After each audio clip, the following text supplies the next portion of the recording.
Hello guys, yan, tanghali na dito, alas 12 na mahigit. Yan, ganito dito ang itsura sa bus. Winter na kasi ngayon guys dito sa Hungary. Ayan no. Dito ang lugar namin sa Szolnok City, sa may papuntang Debrecen. Ambulance. Yung guys dito. Ang lamig guys, ang lamig ng simoy ng hangin sa labas. Nasa 8th floor kasi ako guys, ang accommodation namin. Halos mga Pilipino naman nakatira sa building na ito guys. Pag dungaw nyo sa bintana, ito makikita dito sa may accommodation namin. Guys, sa mga nag-apply dyan sa Pinas, sa Hungary yan, medyo tataas na naman ang sahod ngayon, darating na January. Every year guys, tumataas ang sahod dito sa Hungary. Tumataas siguro ng mahigit 20,000 foreign.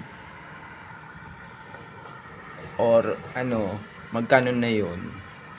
Ngayon, ang foreign ay 0.18 or 0.1796 na. Ganon. Dati nung pagdating namin, ang palitan lang kasi nun ay nasa 14, 0.14 isang foreign. Yan. Kaya mababa ngayon. Ngayon tumaas-taas na.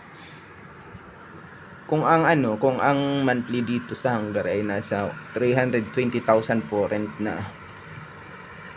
Yung basic mo yun, wala pa yung kaltasa guys.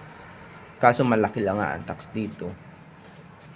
Kung daragdag na naman ng mahigit 20,000 foreign, ay di nasa 340,000 na ang magiging dito, basic sa Hungary. Yun. Tapos siguro, yun. Ewan ko kung magbabago din na naman ang tax kasi nagdagdag na naman sila ng rate. Maraming pinapalad sa Hungary, marami din minamalas kasi depende kasi sa company yung nasasahod. Yun, may nakakwentuhan akong sumasahod lang sila ng 216 po rent, linis na yun. Times mo lang yun sa dati. Kung nasan dati ay palitan ay 0.14, napakababa noon, napakaliit. Kasi walang OT yung company din. Yan. Pag wala kasing OT, tapos basic lang, talo guys. May iba namang ang suswerte, may sinasahod na 300,000. Okay na sana kung 300,000 foreign dinis. Sumasahod pa doon mahigit 500 pag OT yung company mo.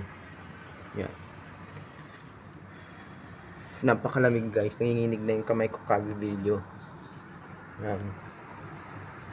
Malayo kami guys sa city, nasa almost 2 hours by train ang biyahe. Nanginginig na yung kamay ko, ang lamig na guys. Kung paano guys, na yan, malapit lang pa kami sa ilog, sa ilog, yan. Tahimik naman dito guys, at saka safe din. Yan yung bayan, lalakad lang kami pang mag-grocery. Yan yung mga bahayan na yan, may mga building na yon. Ganito ang itsura ng mga dito, tahanan, payak. Ang lamig na guys. Hindi guys, sana marami naman mga legit na agents din sa Pilipinas. Wala namang placement sa Andros Manpower, sa ABA Personnel, sa Peridot, sa Kiss Placement. Doon nanggaling yung mabababa ang sahod sa Kiss Placement. Sa Grand Placement, yun, nagpapadeploy din sa Hungary. Alam ko sa Al-Asal Manpower may hawak din sila. Sa Hungary nakita ko machine operator. Marami dyan guys. Sa NPI, yan guys, marami. Sa mga Poland, huwag kang mag-apply dyan sa Pinas. Mga sarado na, mahirap pumunta sa Poland pag wala kayong hindi katulad, pinipirahan lang. Tingnan mo yung Al-Jur Manpower na yun, reklamo na sa tolpo. Lamig guys, sige na, paalam na guys, maraming salamat. Saka marami din nag-hiring sa Europe. na bansa katulad ng Lithuania, Slovenia, yung mga ganong Croatia. Yun.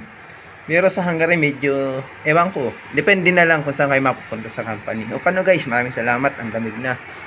Pa-subscribe na lang po sa aking channel. Thank you guys.